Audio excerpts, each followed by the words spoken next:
Welcome to Sabs podcast on Call-In. This is episode 11. Squad approves $40 billion to Ukraine. The squad has voted to give $40 billion to Ukraine when Americans need help here at home. What are your thoughts? So I'm going to go ahead and take the first caller. Andrew, you're on the mic. You just got to unmute. Hey, can you hear me okay? I can. Nice. How's it going? It's going, Andrew. It is going. It's been an interesting week. Yeah, just like politically or everything. Politically, I don't know. it's been really interesting. But I definitely want to get your take on this. How do you feel about the squad joining along with the corporate Democrats and voting to give $40 billion to Ukraine? I think it's to be expected at this point.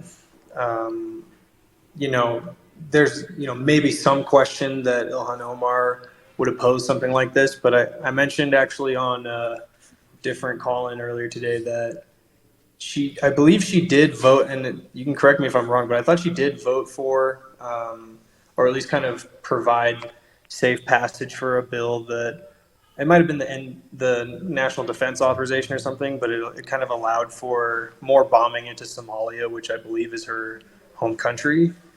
And it's like, if she could be coerced into doing that, I have no faith that she'll, stick up for anything that all of those people claim to support. And also, I've also been forgetting the name lately, but I remember today, I think it's called, it's called something consulting. I can't even remember now. God damn it. I had it literally in my head. Now it's gone.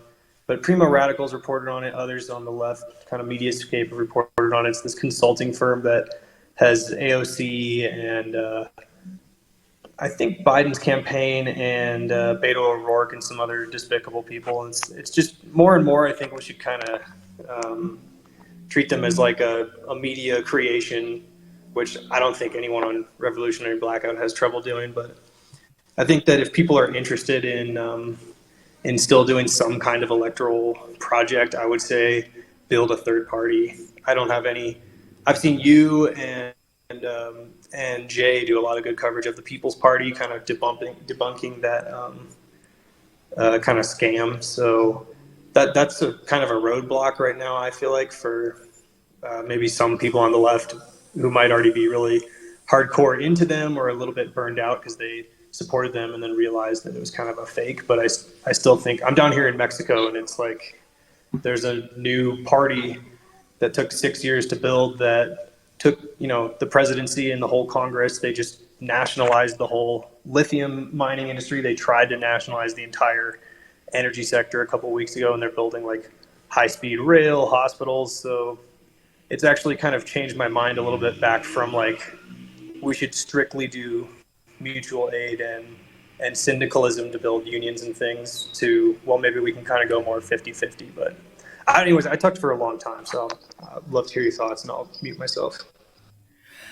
No, you brought up some really great points. And I think that I want people to understand that I do understand like there's a lot of issues with MPP.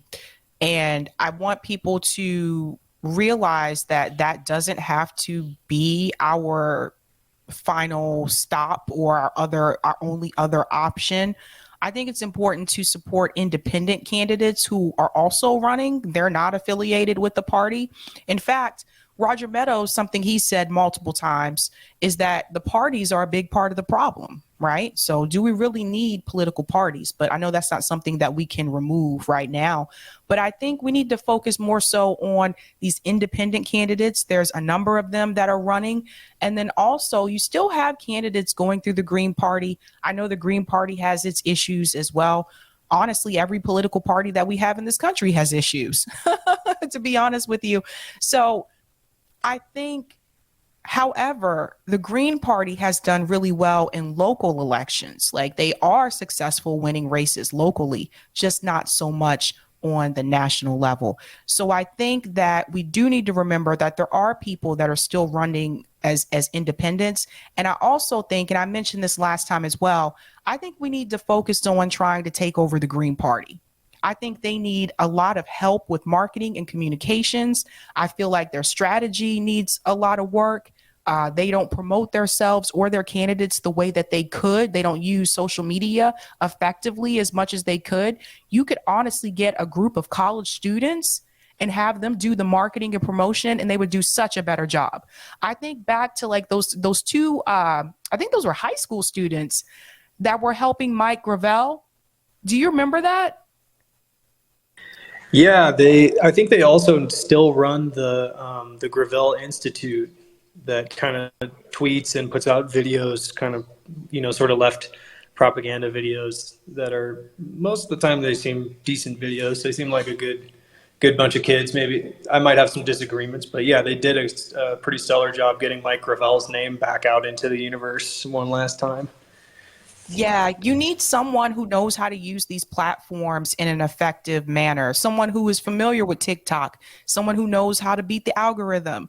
A lot of the younger people know how to do that. You need someone that's really active on Twitch. That's another platform I feel like some of these politicians should be utilizing that they're not utilizing. If you really want to get young people to come out and support you, you need to go on Twitch. So those are just like some of the suggestions that I have. But I definitely hear you in reference to like the mutual aid, and Case Study QB brought up something recently that I think is a really good idea. He said that he thinks that politicians should actually have some type of mutual aid organization or platform. So even if they lose, they've still like raised money for people in the community and they're still able to help the community. That's a pretty great idea. I think that was a big bummer after the 2020 Bernie campaign. In 2016, I wasn't really like politically all that active. I was somewhat aware. I did vote for Bernie, but I didn't really put any kind of effort into it. But in 2020, I did, and then to see like the fact that he had like people, a ground game in every state that just collapsed afterwards was a big bummer. Like there was so much people could accomplish still with that infrastructure that's just gone now. And that's the other thing too, I wanted to say, like, I definitely agree people need to be, if they're doing campaigns, especially at a regional or a national level, they got to be savvy with their marketing. But at the same time, like with the case with Morena in Mexico, one of the things that they kind of tout as one of their biggest like strategies to win all of these seats in Congress and the presidency is that they did it like really meticulous, like mathematically. Basically, they counted every single subsection of electoral districts in the country and saw how many people are registered in this district. Okay, we're gonna get like confirmation from people that we've built good relationships with, and ask them to kind of help work on the platform for what what is our policy going to be, and then had them, try to get like 70% of the people to commit to coming out. So then if even they had a big bunch of people bail, they still would be winning that district. And that seems to be, from people I've talked to, like one of the things they credit the most, other than like that they have a good platform and that the public was completely done with the couple of parties that had been in power for decades before. That was something that they really seem to think was extremely valuable. So I think actually sometimes I feel like campaigns can definitely focus too hard on that. And then last thing I'll say that you brought up is for independent candidates and Greens, I never thought about having like the 10 demands that people put together during the rebellion after George Floyd's murder. Be interesting if there was just a platform that an independent politician could run on, and a candidate could run on and say like, I'm for this platform, but it's not a party. Because that would also circumvent like nationwide FEC regulations around how to run your campaign, et cetera. If it was a bunch of independent people running on just a platform that and they were just fundraising on their own, that would be very interesting. And then yeah, I've heard Nick mention it before. You mentioned it just now, like taking over the Green Party.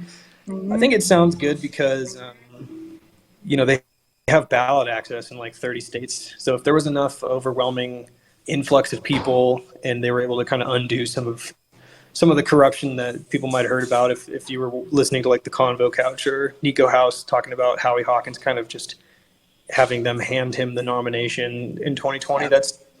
It's it's not a good sign, but it doesn't seem like it's like a death warrant for the party necessarily. It seems like it could still be a good vehicle. Well said. Andrew, thanks so much for calling in. I'm going to go to the next caller. All right, so For Cool sure. Blue. Thanks for giving me a minute. Anytime. Cool Blue, you're next. You just have to unmute. Just got to hit unmute. Hello. Hello. Are you able to hear me?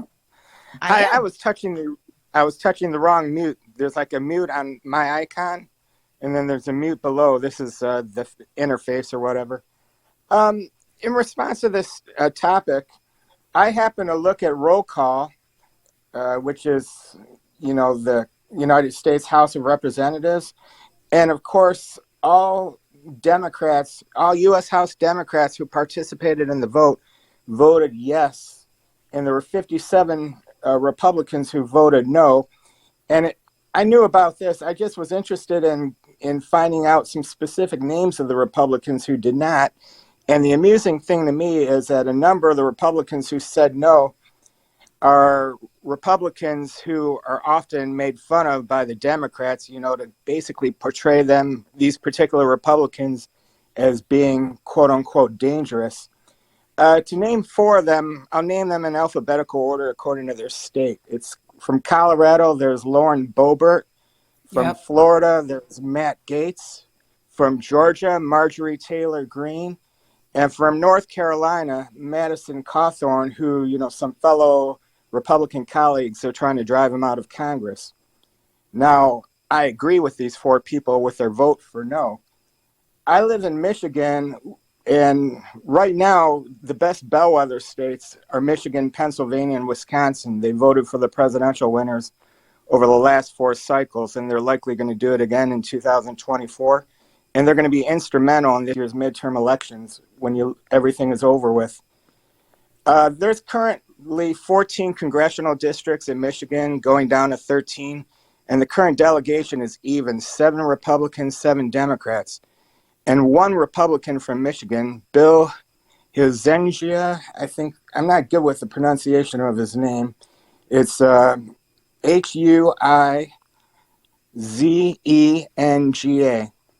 He was the only one from Michigan who voted no.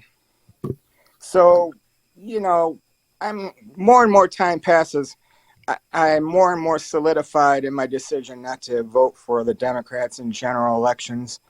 And this is just, one more reminder of why I'm making the right choice nowadays.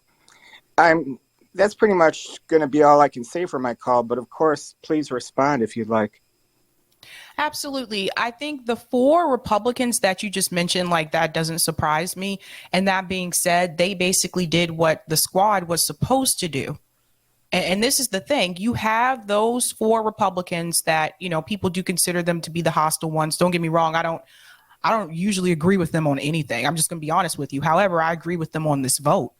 But at the same time, we do have to realize that if Donald Trump were in office and he was doing these things that Joe Biden was doing, and he was trying to give more aid to Ukraine, they would vote along with Donald Trump. They would vote in support of that. So again, this is all like a left, right, it's all a facade.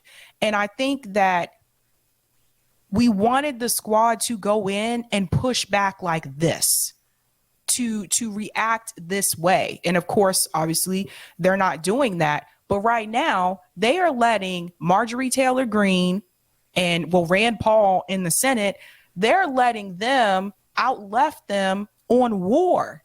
Even though I know this is 100% down party lines, it's all about the party, but still, it's the optics. It looks bad. And it's like, where is that fight that they were supposed to bring? They can't even vote the way that they're supposed to vote. They go along with the establishment. So what I've been telling people is that why vote for them again? Like, I know I'm not voting for them. It doesn't make any sense. They have basically become corporate politicians. And I don't understand how someone like Ilhan Omar can actually sit back there and be okay with this when she is from a country, she's from Somalia, she's from a country that the United States government is destroying. So she knows. And if I was her, why aren't you speaking up? And I know she wrote a letter to Joe Biden, but why aren't you speaking up and being vocal on every news outlet possible about how the United States government is giving more money to Europeans, but they refuse to aid people in Somalia? They refuse to aid people in Yemen. They refuse to aid people in Afghanistan. They are starving people in those countries. And I think we all know what the difference is here. So I think that it's so frustrating to me that this is why the whole identity politics thing does not work. This is why when people say, look, you have people that look like you that are in Congress now, this is why it means absolutely nothing. And it meant absolutely nothing under Barack Obama as well, because we get people in there who represent marginalized people in this country, and then they don't even fight for us. They go along with the establishment. They do exactly what they want them to do. Sorry, Cool Blue. Thank you. I'm a little heated. It pisses me off. It's absolutely ridiculous. Thank you for taking my call again. You are welcome. All right. Johnny, I think we're going to try to get you on now. Okay. Hey, Sabrina, how you doing? I hear you. Oh, nice. There we go. Colin's behaving now.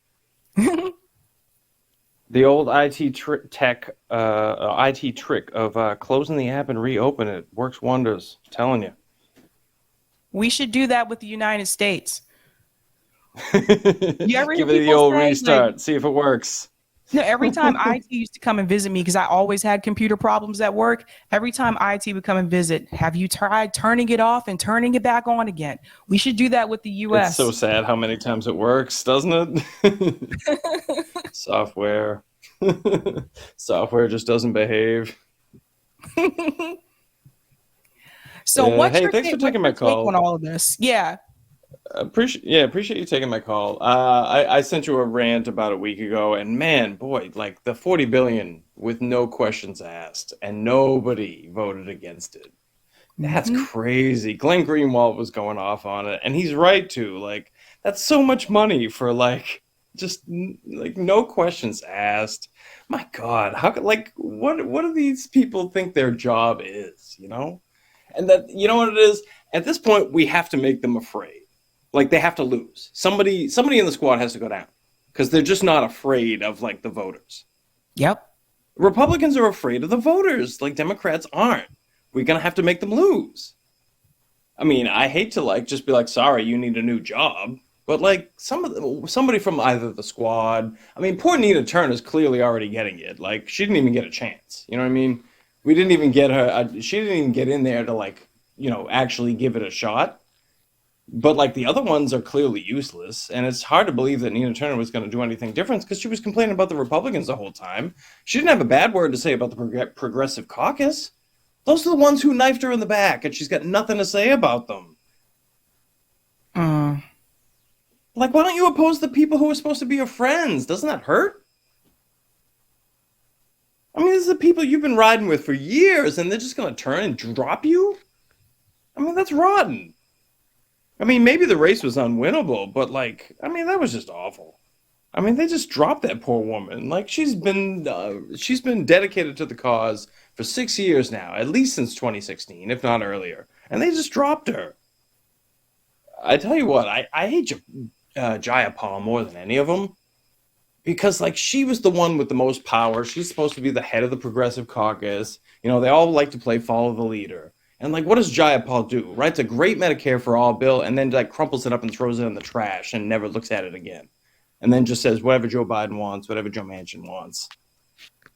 I gave you I should actually address what I sent you the other day, right? Because I sent you a big rant the other day, and it's they won't oppose like obviously like a lot of people like I want to say like the Sam Cedar crowd, they want to be like, oh, the left is so weak, we can't do anything, but it's like you have veto power, you can stop stuff. Yep. And the thing is like you have to be willing to shut down legislation. Like, what are you willing to shut down and sacrifice in order to get what you want? Like, are you going to stop a Supreme Court pick? You know what I mean? Are you going to stop a bipartisan infrastructure bill? Are you going to deny Nancy Pelosi the speakership just because? Like, why didn't they just deny her the speakership? Just for whatever reason. Don't even ask for anything. Just be like, no, you can't have the speakership anymore. You know what I mean? Like, let them come to the negotiating table and come to you. Like, force the vote should have been just like, no, we would like someone else besides Nancy Pelosi. And you're right, and it's crazy. Like, it turned out to be like the pivotal moment when they had leverage and they didn't use it. Like, a lot of these votes we complain about, like the 40 billion, it wouldn't have made a difference either way. But they can't even give us symbolism. They won't even give us the symbolism of voting against it. It doesn't actually matter. Bernie, like, you know what I mean? Like, these people aren't giving us any even symbolism anymore. They can't even give us that, because it would embarrass like Biden. And like, they're willing to go down with a sinking ship. Like, Democratic leadership is embarrassing and they're losing, and the squad doesn't care. They won't opportunistically see the writing on the wall and jump ship. Like, at least the Trump people are like, all right, we gotta do something different than Mitch McConnell. Like, a lot of Republican voters don't like Mitch McConnell. I mean, I talk to Republicans and they don't like him. And like, you know, they're looking for candidates that do other stuff, that vote differently, that think differently, that talk differently. Democrats won't even do that. They won't vote against Nancy Pelosi. It's crazy. We don't have anybody in the Senate. I mean, Bernie gave up Bernie gave up in 2020. He had his chance, you know. He didn't want to oppose Joe Biden. That's the end of it for him. I mean, we have to start looking for, so I'm looking at my rant that I gave you a week ago when I was mad. And you're right. We have to start looking for opportunities to build actual alliances and actual legislation. Like, we're not going to get everything we want. I mean, obviously, the left has a whole agenda that it wants to try to accomplish. And we have to, like, pick one or two things and go for them. And I actually do think the antitrust crowd is kind of making fools of us at this point, right? They've gotten Republicans on board with this. And we couldn't even get like, if we had just picked a $15 minimum wage, that would have had the widest dated, like, you know, basic impact on people's lives.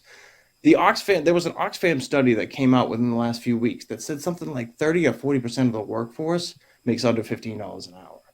Like, think about that. That's crazy, isn't it? I mean, you're in Massachusetts with me, right, Sabrina? I mean, We're in Massachusetts. $15 is not that hard to find here. I don't think the minimum wage is quite there yet. I mean, I know you're from South Carolina, and that's a different ball game. But like, to think that 30 to 40% of the country just doesn't make 30 grand a year. Yep. And that's what it roughly equates to. And you know what I mean? And people are surviving off that. And some of like, those that's concrete. Yeah, I just want to say concrete benefits we could have delivered to people.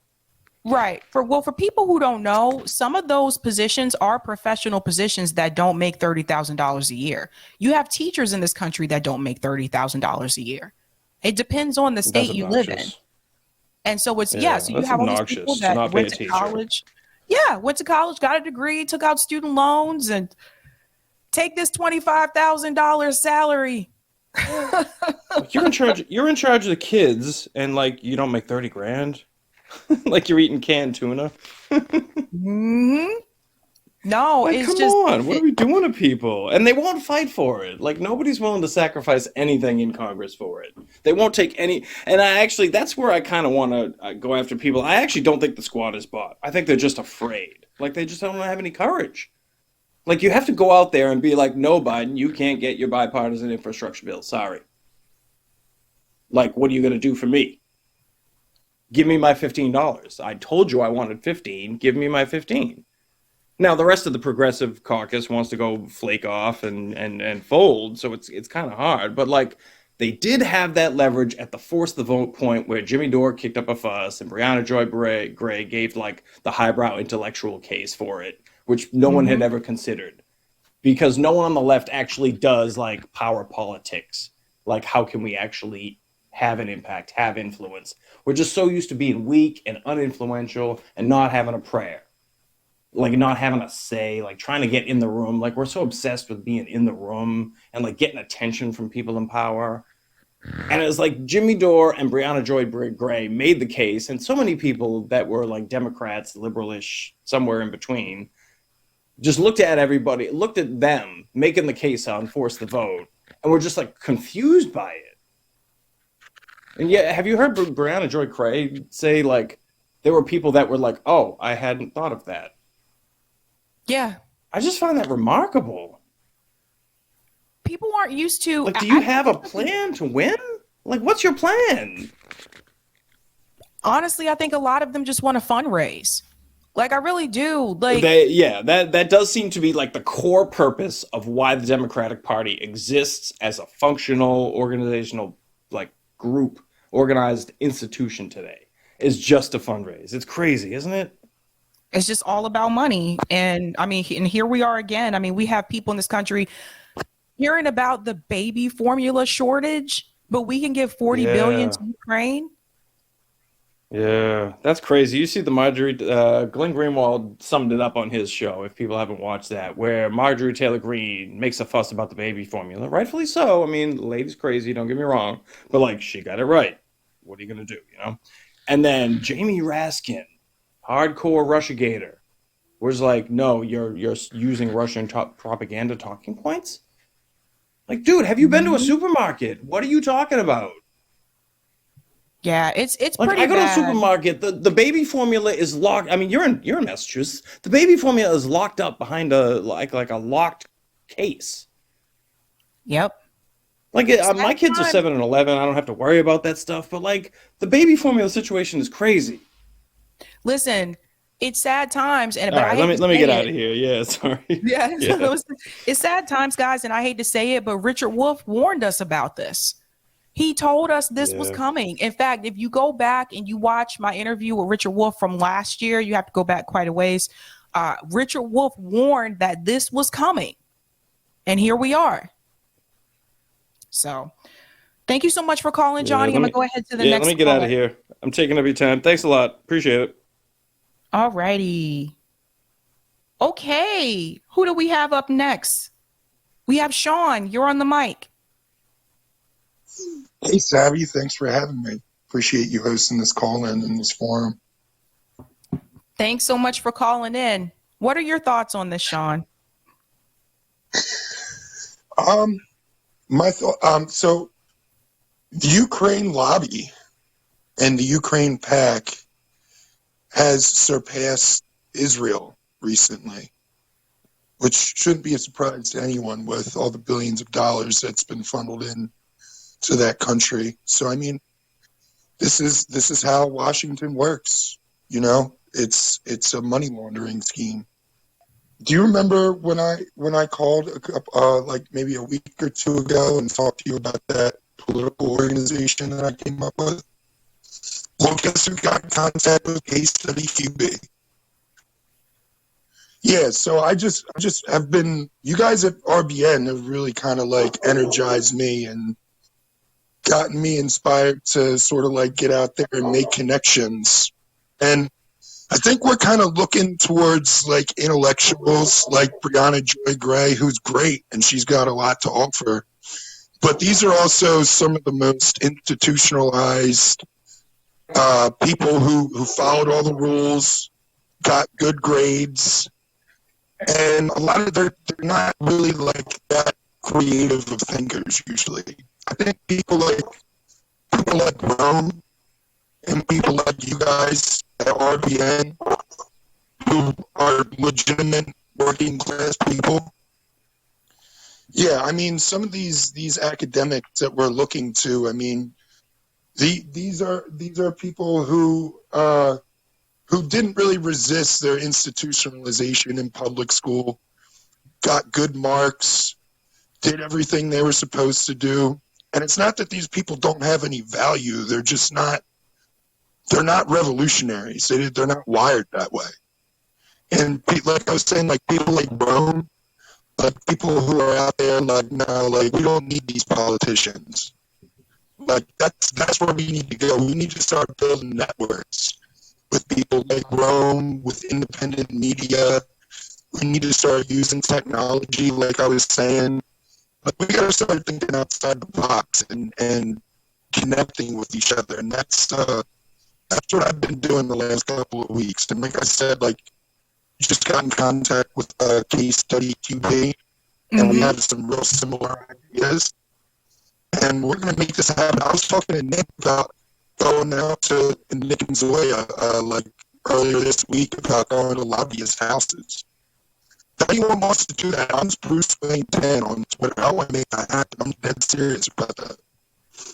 But yeah, I mean this politics game is rigged, and until we start getting like independent voters and non-voters and bring up that voter turnout and getting out in the streets, like we can't just be looking at this like in a traditional way, like we were brought up to, you know, watching television. And it's like, this is a TV show. Oh, You know I'm what I sorry. mean? Like, I'm sorry, Sean. You're breaking up. Do you want to try to call back?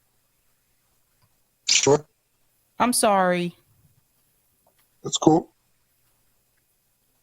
All right, guys. I'm going to go ahead and go to the next caller, and that is No War. Hey, Sabby. Good evening. What IPA you having this evening? I don't have one tonight because I have to get up very early tomorrow. I have a birthday event to go to. Fair enough. Your birthday or somebody else? Someone else's birthday. All right. Hey, so the last guy was discussing, and I think you're going to bring him back up, so that's why I feel comfortable saying this. He will get a chance to respond to this, but discussing Breonna Joy Gray. Breonna Joy Gray is, like, to my eyes, one of the best advocates, you know, that we have that has a platform. She's right in the same vein as you and RBN and I, like, okay, she went to Harvard for undergrad and graduate school. I don't care. She is on the right side of every issue. She does not she heard people into the Democratic Party into voting for them. She is proudly, certainly in 2016 and certainly alluded to in 2020, that she voted Green. She didn't vote for Joe Biden. She didn't vote for Hillary Clinton. Like, to diminish her and her credentials because her bona fides because of where she went to school and that she got good marks is really, like, wrong to my mind. I can't get on that ship. I can't get on board with that. You know, 2 callers ago was talking about the squad isn't bought, and you know, I'm sorry to this individual who may not get a chance to respond, but the squad is bought. AOC goes out and gives, you know, I think her speech rate's like $80,000 or $100,000 a speech. That's bought. Period. End of story. Bought. She is bought off. And to protect the squad and say that they're not corrupt or they're not corrupted at this point is so wrong. They just voted for $40 billion for Ukraine funding. I'm sorry. I'm sorry that you feel that way and that you want to protect those folks. They aren't protecting you. So I don't know why you feel a loyalty to them. I'm sorry that you feel that way. But the honest reality is... The one thing I want to add... Go ahead. One thing I want to add about the speaking fees as well, I'm not sure if everyone is aware of this, but after 5 years, all of them are eligible for speaking fees and engagements and book deals. And I don't know if everyone realizes that, but they'll all get that point. They'll all get there some point if they stay in at least for the 5 years. So that's also important for people to know. Like I said, like they'll be fine. Like they stay in that time, you know, and then decide, hey, you know, I'm done. I'm not going to run again. Like they'll be fine. Totally, 100% right. And so, you know, just to say they're not corrupted, somebody paid for AOC's ticket to go to the Met Gala last year. Somebody Right. paid for that dress. Right. Somebody paid for that. She's bought off. Period. That is corruption through and through, like to a T, textbook definition corruption. I'm sorry that like I bought into AOC at first. I was impressed when between the time she got elected and the time she was inaugurated, she went with Sunrise Movement to Nancy Pelosi's office and protested and occupied Nancy Pelosi's office. She wouldn't do that anymore. That's a form of No. corruption. She has been corrupted by the system. That period, end of story. She has been corrupted by the system. She would never do that anymore. She would not go occupy Nancy Pelosi's office. Period. Like if you think that, you're entitled to think that. You're entitled to think whatever you want. I'm not the thought police, but in your heart, you know she would not. And I'm not speaking to you, Sabby. I'm speaking to anybody that thinks this. She would not go do what she did in that interim period between her election and her inauguration. So, and then just one other thing that I heard, it's really unfortunate that Marjorie Taylor Greene and Tucker are right on the Ukraine stuff and on the baby formula stuff. But I'm not somebody who's going to decline alliances where people are right on issues. I will align with Marjorie Taylor Greene and Tucker on places where they're right and places where they're bigoted and racist and completely wrong. I will fight them. But on places where they're right, I will ally with them. And I think that's important. That's part of the class warfare in this country, that we need to find the allies on the issues where we can align with people and fight people on the issues where we don't align. And it's just really sad that the squad isn't aligned with us on Ukraine funding or on figuring out the baby formula issue. And Marjorie Taylor Greene is. She's a deplorable person in a lot of respects. But I'm not going to decline an ally on things where we agree. I'm not going to decline an ally when somebody is right on something, period. And I think that's such an important thing in the fights that we need to engage in and that we need to win. That is a good point. So we have to win on these things, and we can't let babies die because we can't feed them formula. We need to figure out something to do to address that issue. And if Marjorie Taylor Greene is an ally on that issue, then we need to ally with her on that. And we will fight her on the racist and bigoted and stupid shit that she says, because she's wrong on a lot of things. She's wrong on the majority of things she says. But on that, I think it's essential that we align and ally with the people that, when they're right. And that was the whole thing with Trump for 4 years. You could, if Trump had said that he wanted to do a $30 minimum wage, liberals like Adam Schiff and Nancy Pelosi would have been against it, just because Trump said it. And I'm not willing to run down that road. I want to align and work with people when they're right on issues. And when Trump was right, he was right. And when Trump was wrong, he was wrong. And I just hate people that will marginalize people just because they have an R next to their name or because they're bigoted on a lot of issues. and wrong on a lot of issues. If they're right, they're right, and we work with them on those issues, and we fight them on everything else. Bottom line, I think that's a big story that we need to work on. So, Well said, No War. That's a really good point. I do want to comment really quick about the academic point that you made. I think that people need to realize that a lot of us in this space do have a lot of education. I don't know why people look at Harvard as though it's like this beacon. I've worked at a lot of these universities here in the Boston area in Massachusetts.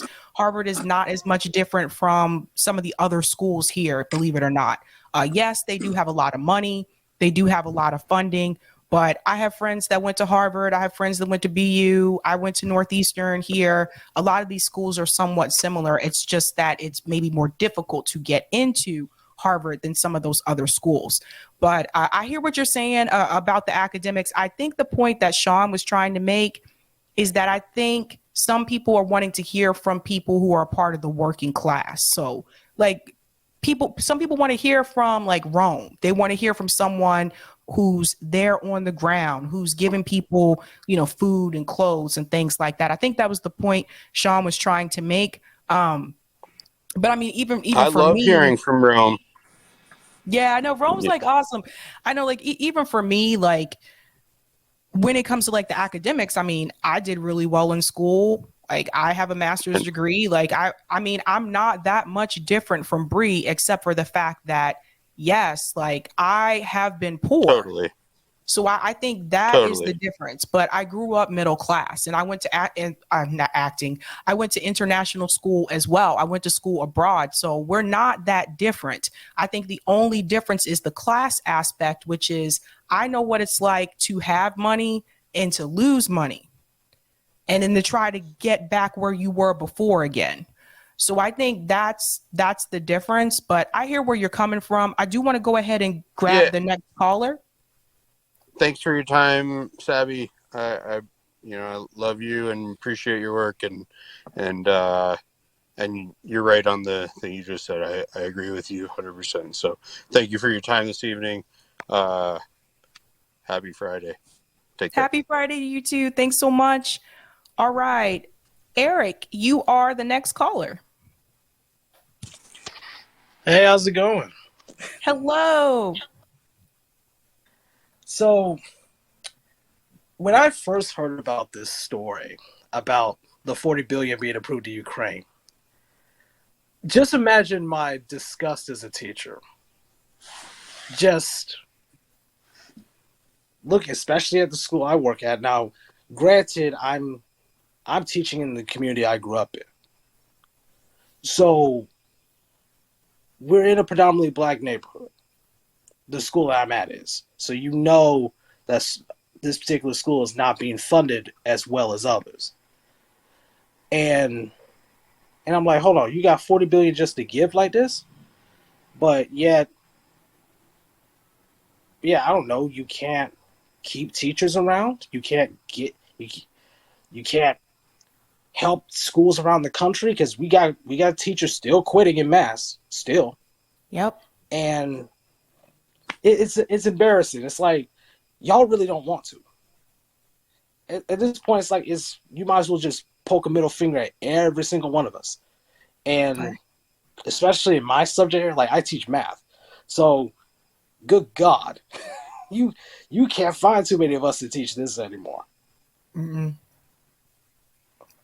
No, we were just talking about that on RBN Roundtable yesterday about the number of teachers that are quitting right now, and that are not just quitting their school, but leaving the profession altogether.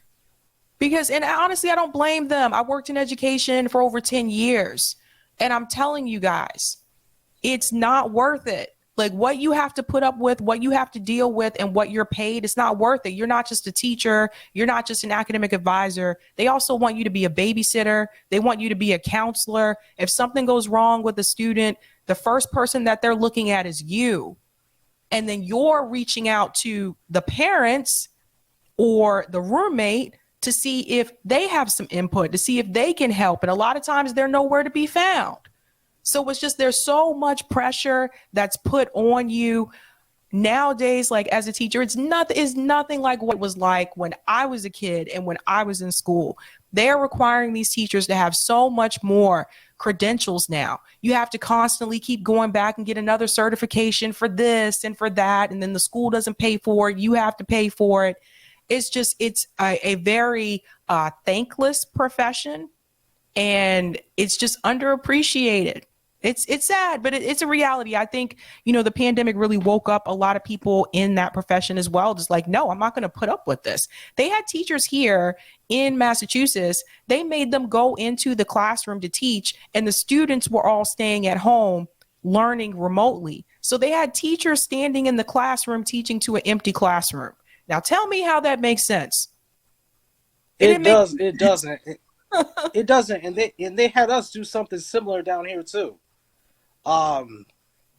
Except like you had classes that were half the sizes that they normally would be, and it's like, especially in my case, like my school's an alternative school, so usually if students get in trouble, they come to where I'm at. And there's not that many of them on campus to begin with, so most of the time when some of us are showing up, we're getting like maybe 3 students in a class. Especially last school year where everybody was masked up. And we actually had common sense. And it's like every class was like 3. I'm like, okay, cool. I love this.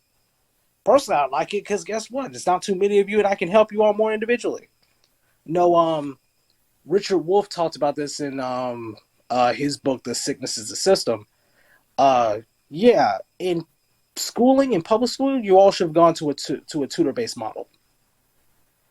And I'm just like, God damn it. If only more people would listen to you, Professor Wolff. If only more people. I'm telling you, if you go back and watch, so funny thing, I don't know if I mentioned this to you guys ever, but now for whatever reason, every time I watch a YouTube video and I let it autoplay, the next video that plays after that is Richard Wolff. And it's usually one of the videos where he's giving like a lecture at the new school. And so I'm just like, this is automatic now. Automatic, like Richard Wolff. So I've seen a lot of Richard Wolff videos. He's been on the show and he was right. Like he tried to tell people this is coming. And here we are.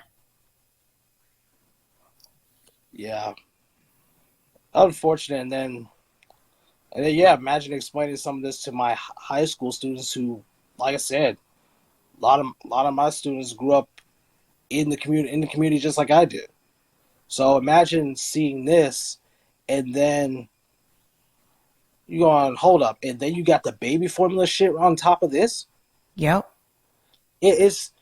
And one student's like, "Well, what the fuck?" I mean, like, and I try to tell some of my high schoolers, like, y'all have no idea how bad this really is, what y'all about to walk into. Especially my seniors graduating. You about to walk into some bullshit.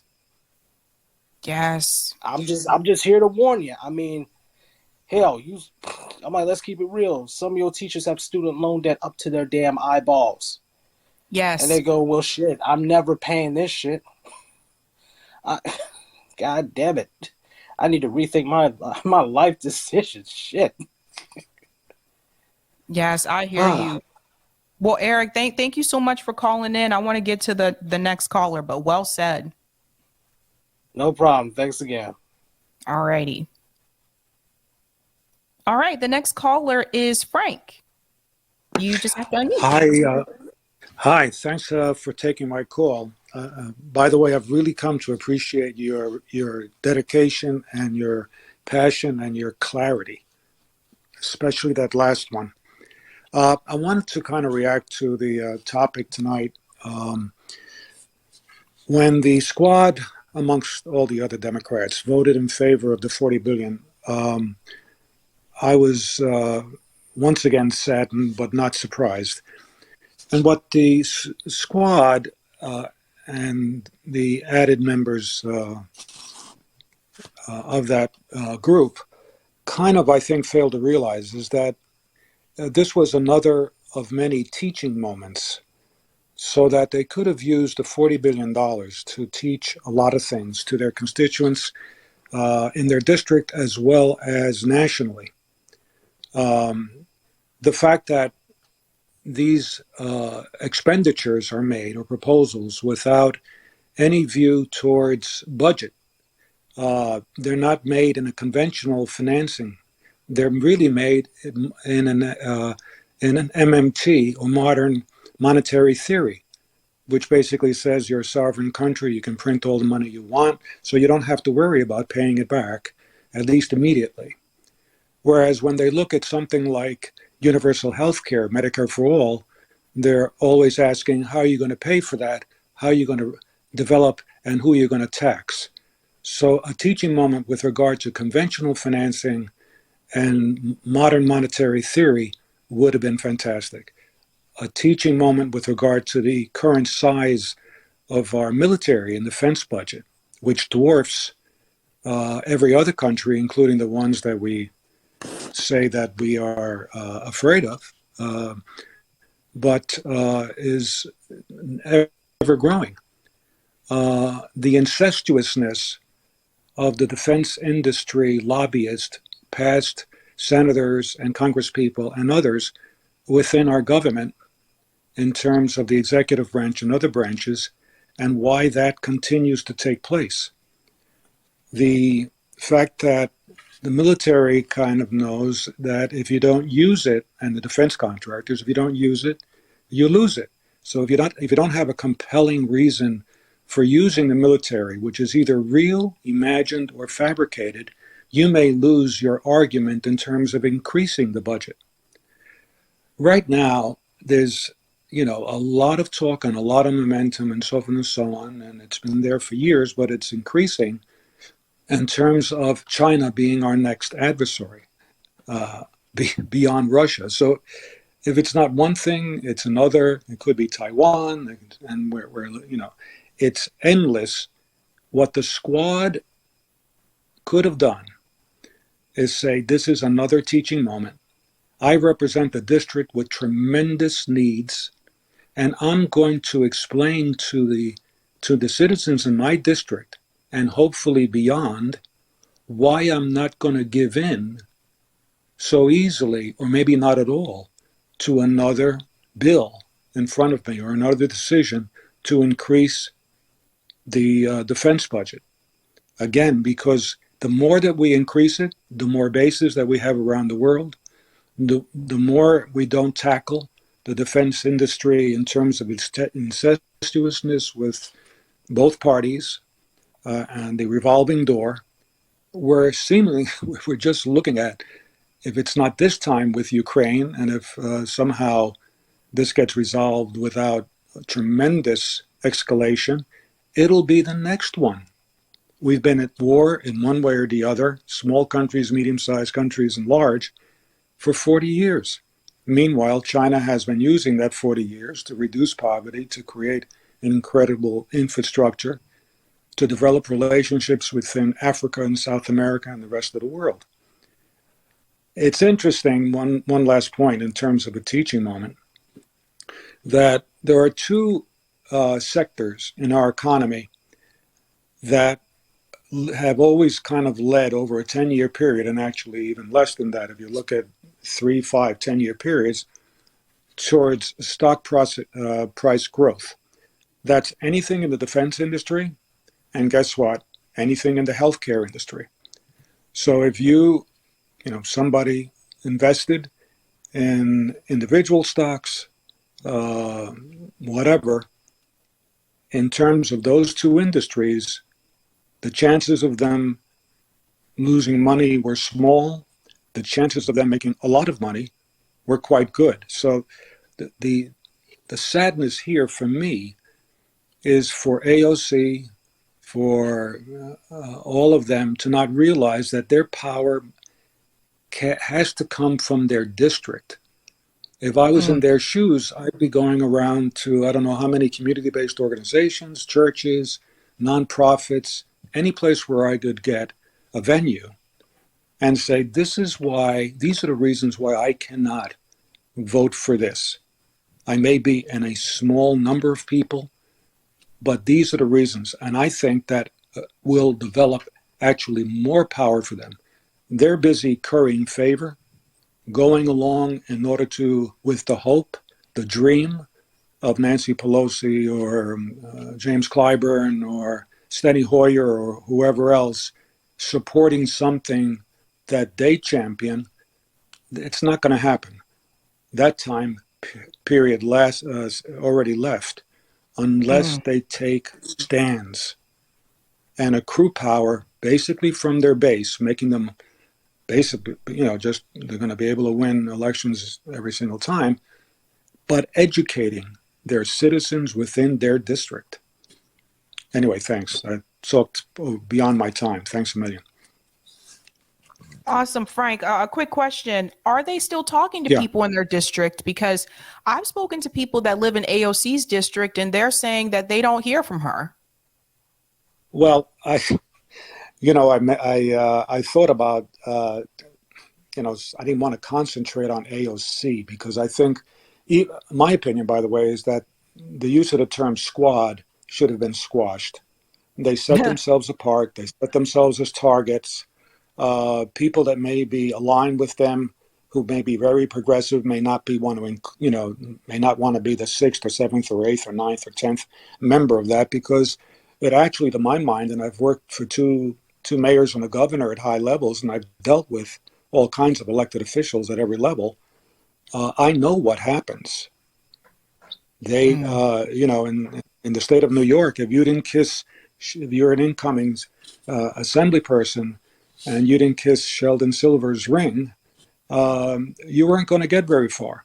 They ice you unless you develop the base in your district to make you formidable, to make you somebody that they're not going to so easily discard or send away. And they kind of have lost their vision. They've lost their sense of power, not only their own empowerment, maintenance and growth, but also the empowerment of their citizens by making all of these things a teaching moment and having a lot of fun doing it. I mean, they wanted to have people contribute to a community center, a senior citizen center, and invite everybody around to hear, why am I not going to vote for this? These are the reasons why. For the coffee, donuts, and whatever the heck else they want to deliver and serve, I'd give them the 100, 150. It's better spent, to tell you the truth. To your point, by the way, it's a district that I know well. Mm-hmm. I do have lots of friends in the district. I was supportive of somebody that was running for city council, and she's made it, but in another. And yes, didn't want to get into that because I usually like to verify things and not necessarily, even though these are close friends, not necessarily, buy it unless I kind of know it. But yes, I have heard that, and I've heard that for a couple of years now. Awesome. Okay. Thank you so much for your call, Frank. I want to go ahead to the next caller. Thank you. All right, Lance, I'm going to make you next caller, but I do want to give a shout out really quick to Faux Q. Thank you so much for just becoming a Sabby member. Whoop, whoop. Shout out to Faux Q. All right, Lance, what's your take on all of this? 40 billion gone or on its way out. Yeah. Crazy. Always great to talk to you. Let me echo what Frank said. You're just literally the best. I mean, just the insightfulness and the movement orientation and not just being a pundit. I mean, you're just great. You're just awesome. So, and RBN too. Everybody on that. It's just fantastic. Yeah, the 40 billion. What I was thinking a while back, I'm a bipartisan critic. There were some right-wingers out in West somewhere who said that, stop the steal. It's a joke. I don't know if this was direct or whether it was someone in the GOP caucus that said this, that I'm afraid to vote against Trump and stop the steal, even though it's idiocy and lunacy, because there's threats against my family back home. Okay? That if you don't back Trump, we're going to come after your family. Now you got AOC, a tough girl from the Bronx, boy. She New York City tough, right? And those shoes are at the Smithsonian, and she's a tough girl. And yet, on January 6th, she was protected from Jump Street, right? What more does one need to know about her character? That she pretended to be in danger. Now, if she was some ultra protected, even then, if she was just someone who had been protected in upper middle class, 1% world her whole life, that any threat would, but it wasn't even any threat.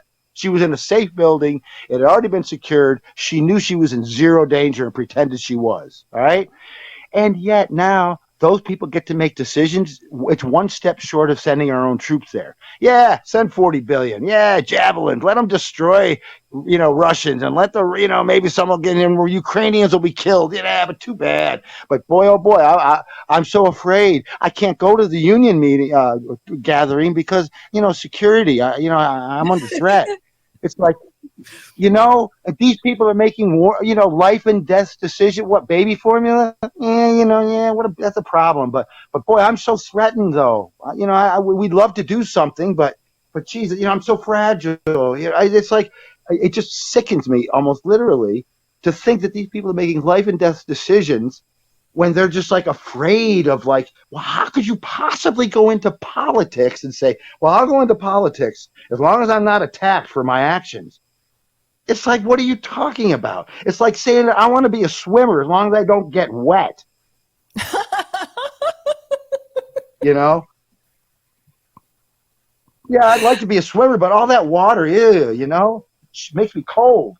It's like, how could you possibly go into politics and say that, oh no, but I'm under threat and people on Twitter don't like me, and so I'd love to make a vote.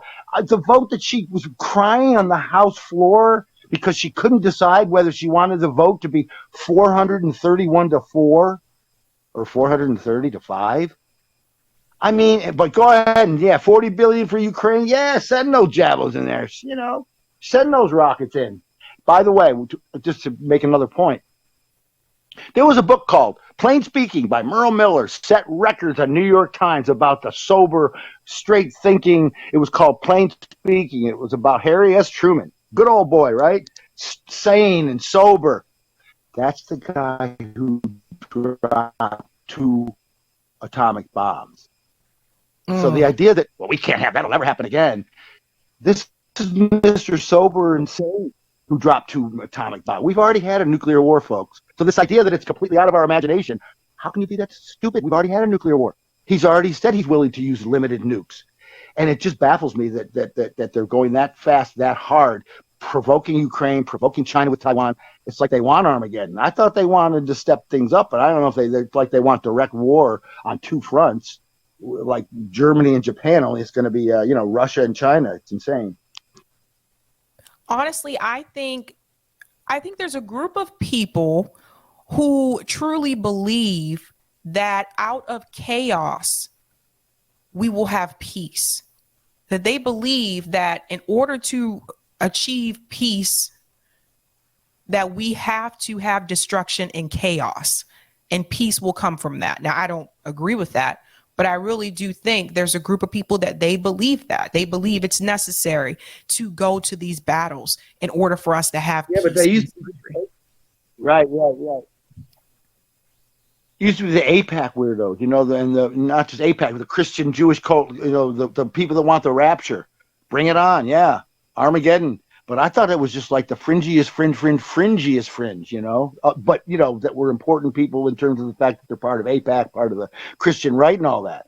But now it's like the brainworm has just gone completely through the whole works right on the heels of Afghanistan.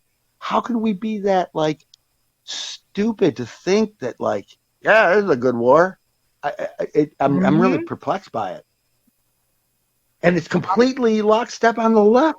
It's only on the right that you're getting any pushback. What do you make of that, Sabby? I don't get it. It's propaganda. It's really propaganda. And let's be real. I do want to be fair here and mention that the reason why we're getting that pushback on the right is because right now it's Democrats that are in power. If it was the right that was in power, Republicans that were in power, like, for example, if Trump was in office right now, would Marjorie Taylor Greene push back on Donald Trump? I don't think so. I think they might. Now, I don't know about MTG. She's just a whack job. Rand Paul's one of the, Rand Paul's a classic libertarian because when I disagree with him, he's the most wackiest whack job ever, like MTG territory. But when I agree with him, he's better than the Democrats on certain things. He actually did his own personal filibuster unofficially. It wasn't like just hold up a particular on what do you call it? Incarceration. So I think on some of these things, being the libertarian, I think that Rand Paul might. I don't know if he would hold up the vote, but I think he would come out against it or vote against the 40 billion. I think he would be consistent on that particular thing. But like a stop clock is, right twice a day. So, I mean, I don't want to give the guy too much credit, but he's been great with Fauci. That's sincere. Yes, of course he wants to. And then immediately after the hearing, hey, give me some money because I just, torched Fauci. So, yes, of course he's a politician and he's corrupt and all the rest of it. But he's sincere about the fact that, what he's saying about Fauci. I think he's sincere about what he's saying about the war. But it's just, I know the propaganda's been there since World War I. You know what I mean, Sabby? It's like what I was saying on Bree's show. I was talking to Matt Stoller, and he's talking about how China's, you have more important things to do, but it was a pretty good back and forth. I don't know, Matt. And Bree's like, it was going to be brief, and it wound up being 10 extra minutes because Matt extended it. But the idea that, that a late-stage capitalist country like us wants to provoke China and do this with Russia, and the idea that,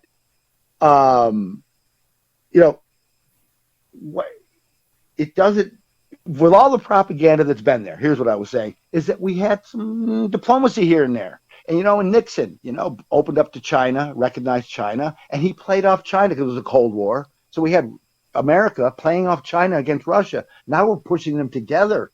And it's like, what is going on with that? Just in terms of sheer diplomacy. There used to be a little diplomacy in between the warmongering and the military industrial complex. Now it's like all military and industrial complex, all war, all the Steny Hoyer said it. We are at war.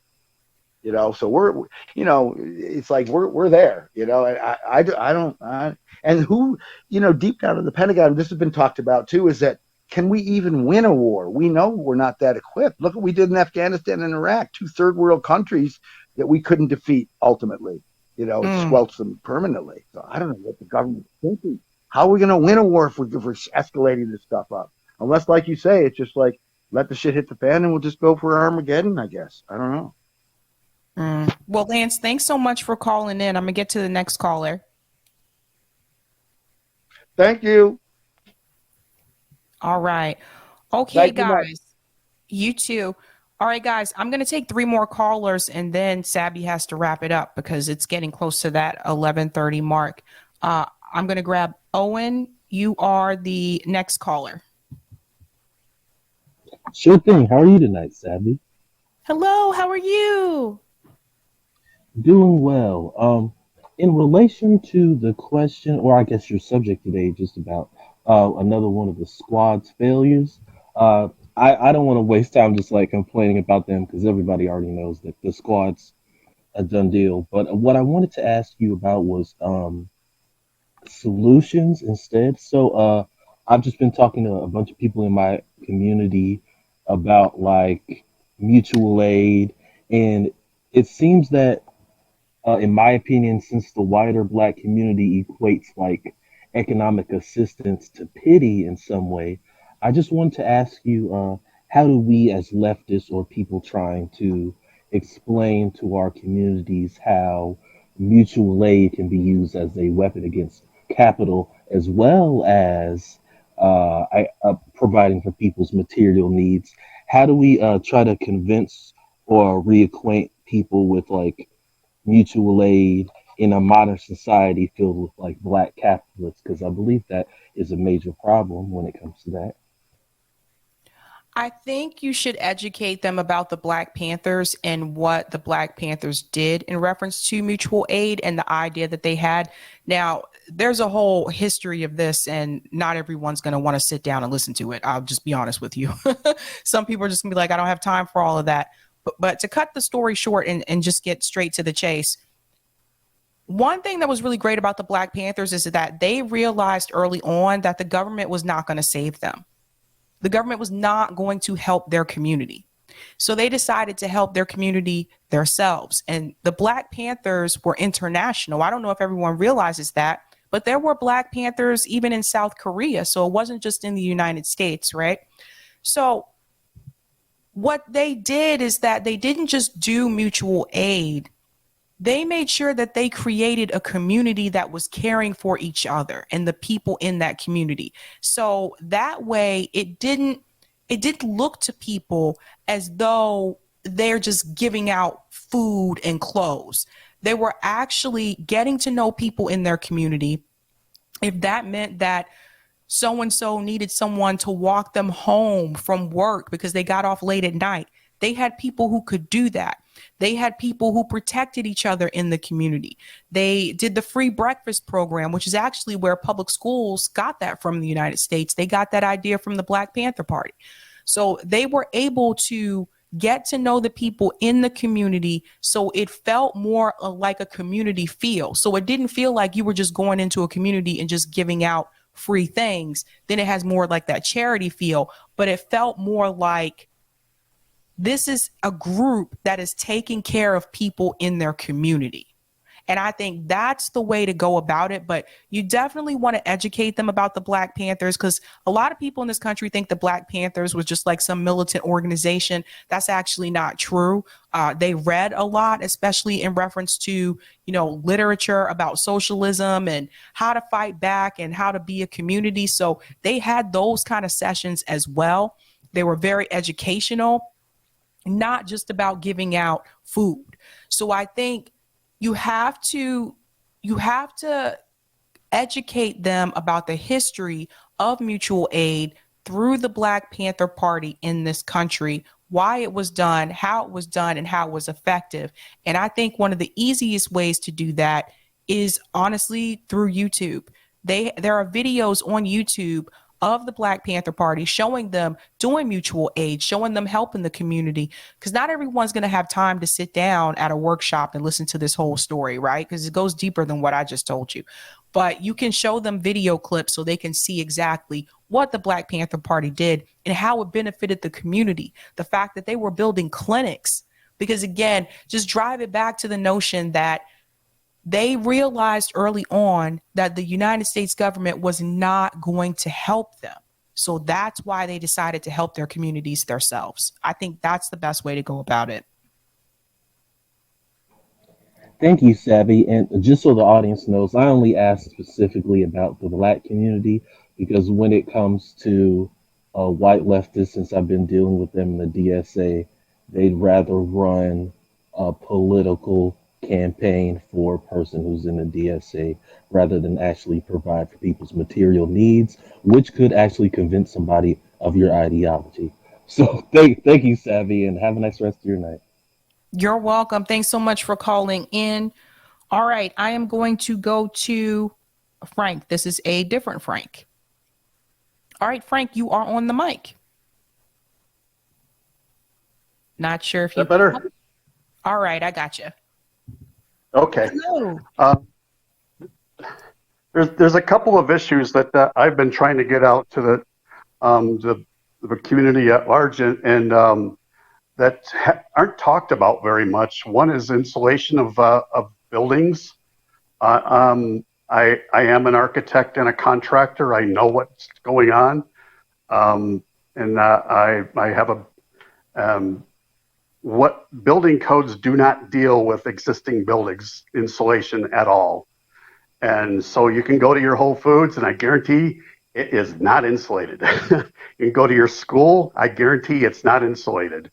The word insulation was not put into the any of the building codes until 2006. Our houses are a separate code. And how codes work is that there's a code corporation that has 3 offices in the country, and it's called the International Building Council, International Code Council, and it writes the International Building Code, which is for government and commercial buildings, and then there's another one for International Residential Code. They're 2 separate things, so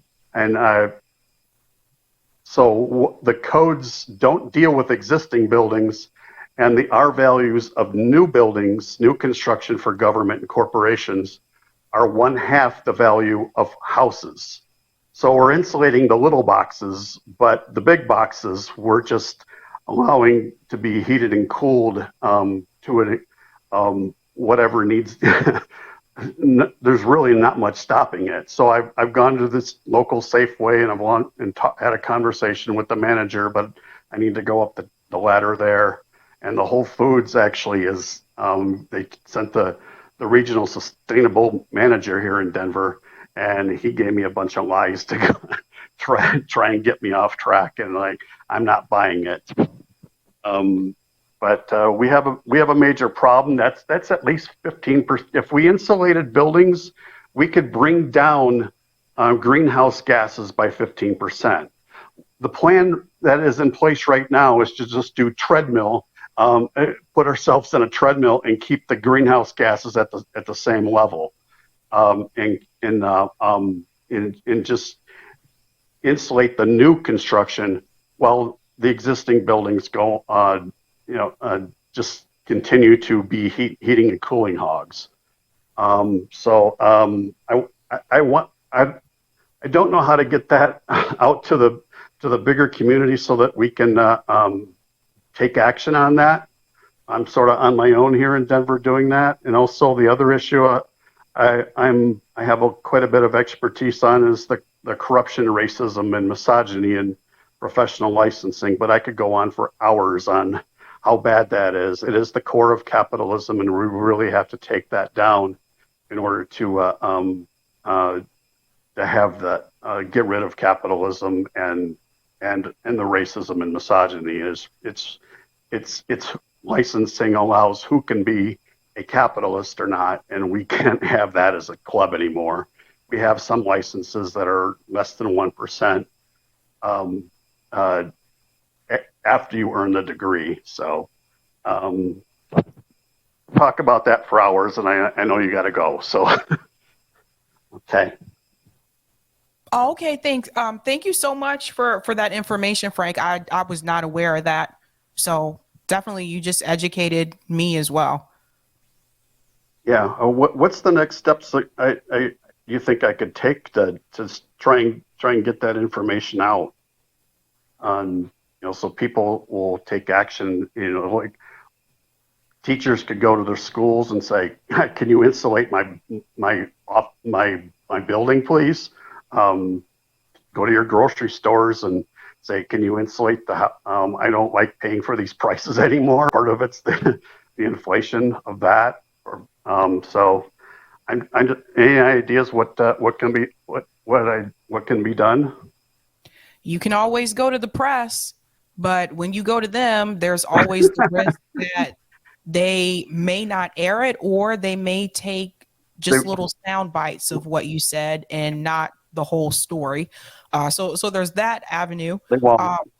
Or you can just do, which is what like a lot of us do. Like the reason why I do my show is to educate people. So you could just have your own platform on YouTube, or Rumble, wherever you want to be these days, and do that. And Eric just mentioned to me in the chat also, city council meetings is another place that you can go. And those happen more often than people realize. I wish more people would attend city council meetings. Most of the time when I've gone, it's like me and not many other people, unless it was a very pressing issue. So city council meetings would be good for you to educate people about that. And they do Q&A sessions at those meetings. So you can talk to them about that as well. But also you use the social media, use the platforms, the social media platforms, Twitter, Facebook, whatever you can to get that message out, because I did not realize that until you said that tonight. Yeah, I'm Colorado People's News on Twitter, so I do put that out quite a bit, and I have gone to city councils. I have a city councilor in a nearby suburb that I've asked for documents on proof of our values of Lakewood, Colorado buildings, and she has as a city councilor as well, and they still won't give in to either of us. So this is very much locked in throughout the Democratic Party, and the media actually knows about it as well. And the professional licensing, the media is very in tuned into that, and they are not going to say a word. That is the base of the Democratic Party, and they are not going to give that ghost up. Okay, thank Good you. points. Good points. Thank you so much for calling in, Frank. Eric B., you are now the next caller. Hey, Sabby, how you doing? Hello. Hey, yeah, that was another Eric. This is the real one. So, what I wanted to share with you was that because all these things are happening, but the mainstream media is so powerful with their propaganda. And what I do is I like to probe people that are not like us, that are immersed in what I call the leftist ecosystem. They're buying into this. I went to a place with my wife last weekend in the Bay Area. That's pretty, I want to say, pretty democratic, pretty free-thinking area here in the Bay Area. And they had this, but they're also very wealthy. And they had a big flag, a Ukraine flag flying. I mean, for them to just even have a flagpole shows you how much money they do have. At this, it was like, and everybody gets to the place that they get to in different ways. I'm not saying that these people are affluent just because, maybe they work their asses off to get to where they are, and that's how they got there. But here goes the point. Good people are easily influenced by the mainstream media propaganda. And we are such a small portion that makes up the population that the masses of people are converted into the mainstream media's message, that it's hard to even argue with regular people because they've consumed the fact that going to Ukraine is the right thing to do, that we're fighting an uphill battle. And we're not going to win it with the likes of AOC or the squad. They have proven over and over the past 2 years who they are. They're not going to go to bat for us. Whatever they do is going to be crumbs, and they're going to be virtual signaling to do things that are not really going to be anything quantifiable, that I like to use that word. So we have to go back to what RBN has been messaging us for the past year, however long, a little bit over a year that you guys have been around, which is direct action. And the history has proven that that's the only way that things are going to change. Nothing else, not the politicians. If we get more Shah Masawans and more people like that, that's definitely going to help us. But how long would that take? If we're being honest, realistic, how many years will it take for us to get more people like her on board? Unless some sort of real breakthrough happens, it's not going to happen, because the mainstream media insulates the American public as to what's truly happening, the way they got rid of RT, the way they silence any of the opposition messaging, right? So the only way that we can break through is through direct action. And that means conjuring up all the people that we can to really bring the messages out to the street, kind of like what Black Lives Matter did with George Floyd. But they didn't have any goals. They didn't have, they had some goals, but there was nothing that they were going to quantify. They couldn't really channel what they wanted in the way that maybe would have been more productive. And so, my takeaway of this is we have to focus on the direct action. And everybody that listens to your show, we need to focus on what each one of us can do. For some of us, that could be donating money. For others, it could be going out and protesting and just supporting that.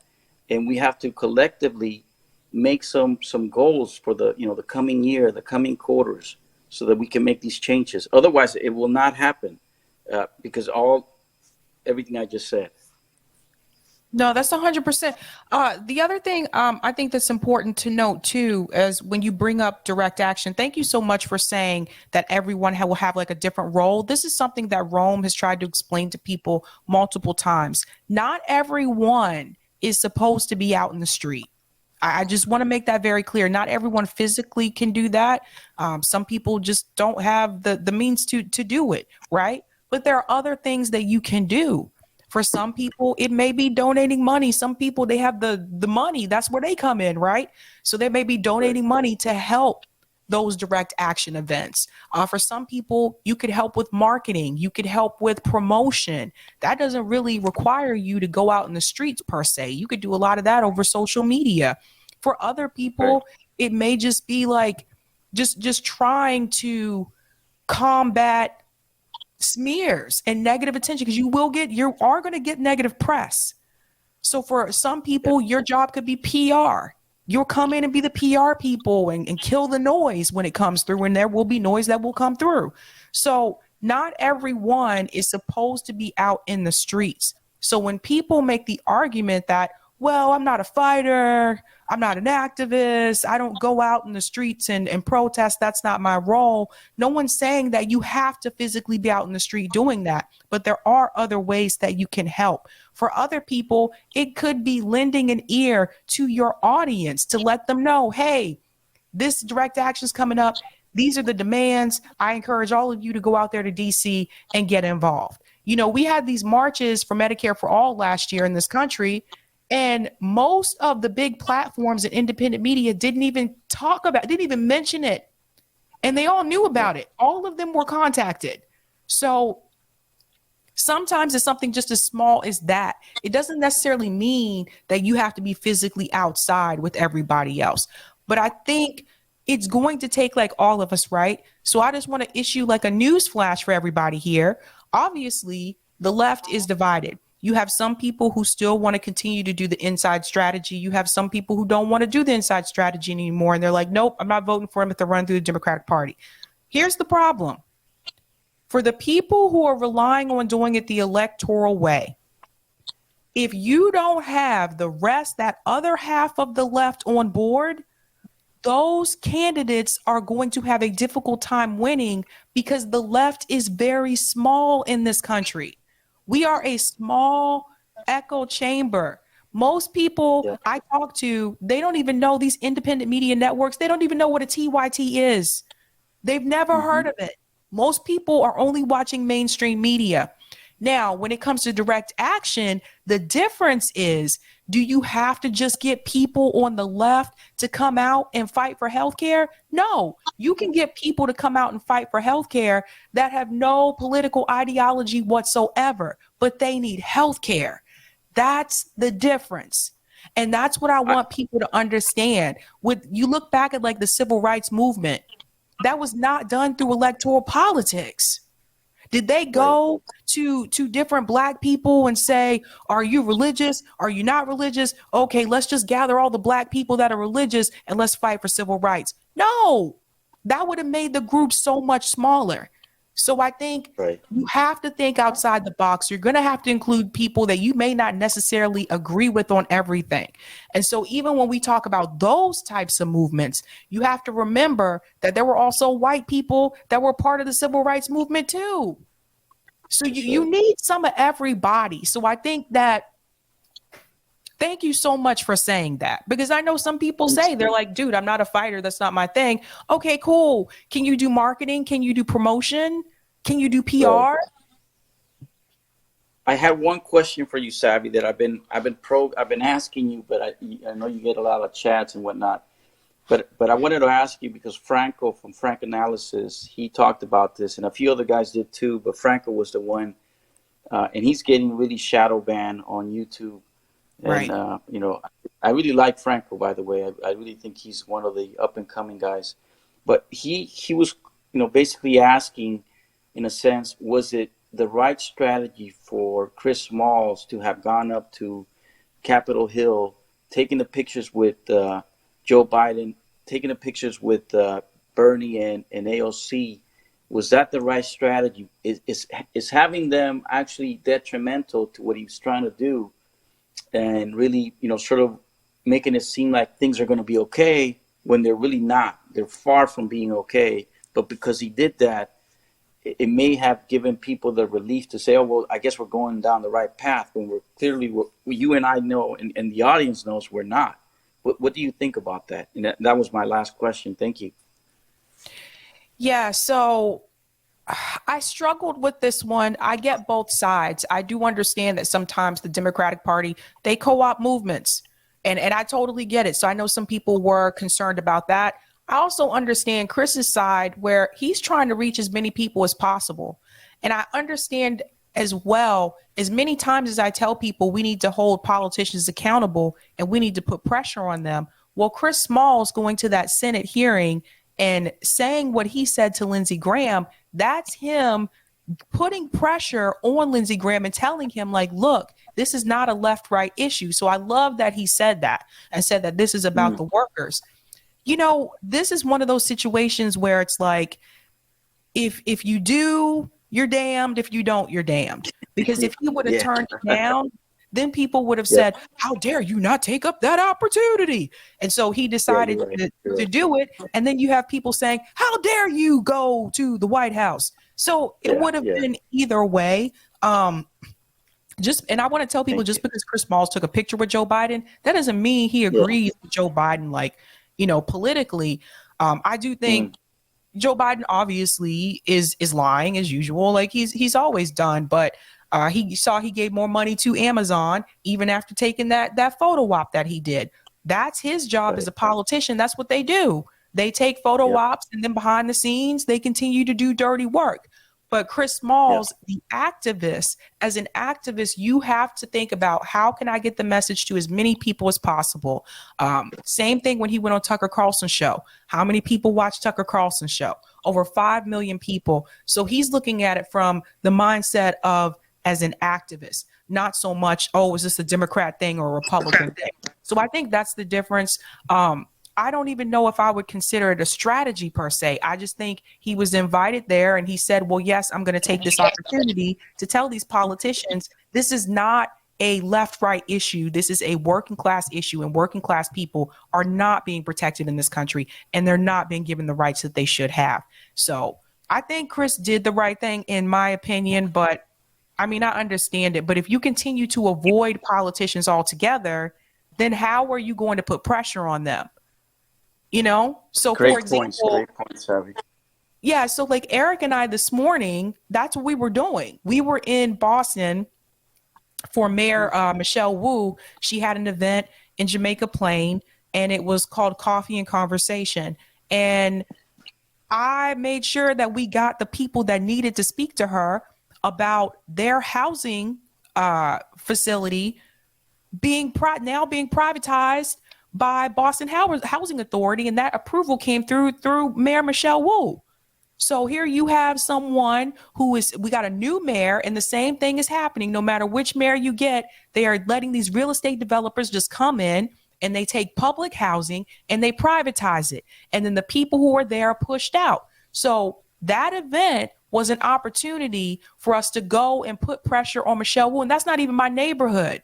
But I still went there to support the people who do live there and put pressure on her and say, what are you going to do about the affordable housing? You got to go and ask these tough questions. So I think that Chris did do the right thing when it comes down to it. But I know some people are still going to disagree on that. But it is what it is at this point, I think. Thank you, Sabby. Keep up the good work, RBN, and everybody in your crew. Thank you so much. Thanks so much, Eric, for calling in. Guys, I can take one more and then I got to scoot. So Guy Nunn, you are now on the mic. Hey, Sabby. Hello. How you doing? Doing good. How are you? I'm doing all right. Getting worked up here because I wanted to bring up, so Frank, who mentioned modern monetary theory, kind of anticipated what I was going to bring up, so I won't go into that. But one of the things that really bugs me is that the Pentagon can't account for $21 trillion of its budget. And I mean, I can't even wrap my head around how much money that is. And so whether we're printing that money, whether we're borrowing that money, that amount of money is going somewhere and they can't account for it. And we have people who are homeless, people who need health care, reparations would be nice, you know, all these things that we spend on that just cause chaos and destruction in the world. We could be helping people to live up to their potentials. And another thing that I like to bring up is that Israel, who I don't know if you saw the news, they shot a Palestinian journalist in the face while she was wearing a press vest and a helmet. So that means a sniper with a precision shot shot her deliberately. And Yep. like there was some coverage of that, but the New York Times like uses the passive voice in describing that death, like Palestinian journalist dies. It wasn't the Israeli military murdered her like they would if it were a white, like Ukrainian who was being killed. So Right. like the aid that we give Israel is illegal, like on two different accounts according to American law. They're a nuclear armed nation, and they have not signed on to the nuclear proliferation treaty. And that's illegal for us to give aid to a nation that has nuclear weapons and that has not signed that treaty. Another domain where it's illegal is their human rights abuses. Like they've been abusing Palestinians, and they are, you know, Gaza is like the worst example. It's basically this laboratory. They're guinea pigs for Israeli arms companies and surveillance technology, and they use that as like a way to say that that's been field tested on in battle or on people, so that they can go make money off of that. It's just disgusting. Like that this is our ally, and because these people are brown, like we don't give a fuck about what happens to them. Like they are expendable, they're lab rats. And also like there's stories of queer Palestinians who are like pressured into becoming informants. So they use the surveillance equipment technology to find out who's queer, and they like use that as leverage to get them to inform on Palestinians. And so like this is just like there it just goes to show that there's no principle behind this stance about Ukraine. Like when there's so many nations that we're propping up that are committing human rights abuses and that contravene our own laws, and that money can be going to our people, and it just feels like it's by design to make people like be in a perpetual state of precarity. Because if we're doing well, like what are we going to do? We can't be made to fear things. We can't be pressured. We can't they can't use that button to make us act and to obey like what they want us to do. So like I just wish that was front and center a lot of times in the discussion of money, like the fact that the Pentagon can't account for those $21 trillion. And like one example, Israel is just receiving money in violation of our own laws. And it's just, yeah. Anyway, I don't know what you think about that. No, I agree. Like, well said. And it's been that way for a long time. It's like when it seems like when it comes down to the military industrial complex, they don't have to explain how their money is allocated. It's just, we need a big military budget so we have a strong defense, but they don't really break it down. I've tried to break it down before and then realized there's money that's just unaccounted for, but yet they can't give money to the American people because they could say, well, that's considered socialism, which that's not socialism. People need to learn the definition of that. But I just think that that's another way for them to have control over the American people. Though. As long as we need something, they'll always be in control. And that's why they never give us enough to get ahead. They give us enough to get by. That's why people in poverty struggle to get out of poverty, because even though they're given, some people, well, some, not all, some are given like food stamps or they're given like Section 8 housing. That's just enough to get by. That's not enough for you to get ahead. They have to keep people at the bottom, because if everybody was able to rise to their level, they wouldn't be able to control us, because we'd all be. That's why I think that's why you have a lot of people that are so fearful of socialism. And not just because they look at socialism as something that Cuba or Venezuela has, which that's a whole different type, but because they are afraid, especially people who are elites in this country, they don't want everyone to be on the same level financially or economically in this country, because then that means they'll have no control over us. Yeah, the I don't know, like I'm old enough to see like certain patterns emerge. The way that the term entitlements just popped up all of a sudden, like probably within the last 10 years, where they started referring to social programs like programs that are supposed to meant to help people as entitlements. And that is, I think, very purposeful to get people to react negatively to those things. And I mean, we have a social contract. Like there's a reason why we came together as a society to ensure like safety and health and protection for the common people.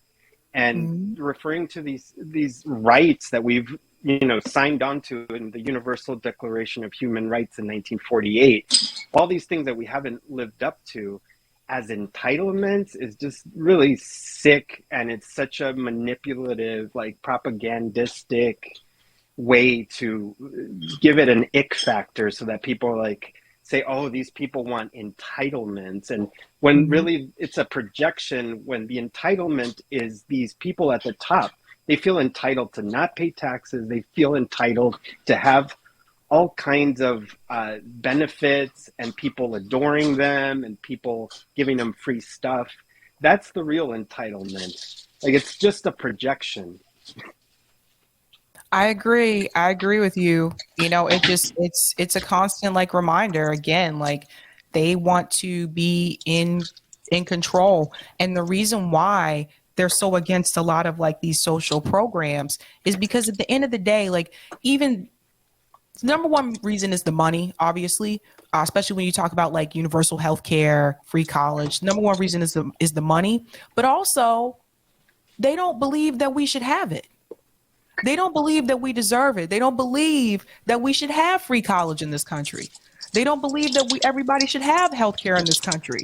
And now some people will not come out and say those words exactly. They'll just use other words instead. But deep down, you have some people and some politicians in this country that don't feel that everybody should have healthcare. And in some countries, that's not even up for debate. It is just like, it is something that people almost take for granted. Like they think of it as their right. And like, so is it an indicator of how propagandized Americans are?